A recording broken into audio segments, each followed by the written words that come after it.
Magandang araw po sa inyong lahat. Update po sa aming alagang gagawing fattening. Sa ngayon po ay ika-25 days na po nila mula sa pag-aalaga namin. Ayan po ay katapos lang nila kumain at okay naman yung kanilang katawan at malalakas kumain. Ayan po, simot na ang kanilang kainan. Bali budget po bawat isang alaga namin baboy ay 3/4 kilo.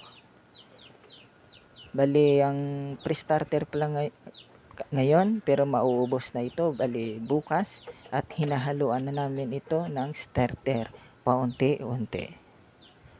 Bali gagawin namin to 1 kilo budget kapag 1 month na sila sa October 7.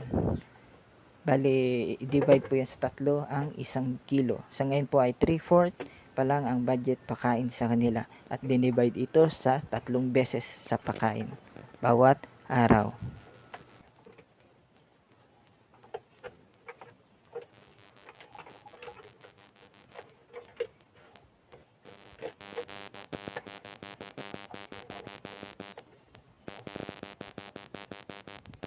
Yung sukat ng aming kulungan, bawat baboy dito, ang lapad ay 42 inches or 3 feet and a half ang yung lapad at ang haba naman ay 70 inches or 5 feet and 10 inches bawat baboy ang sukat nitong kulungan.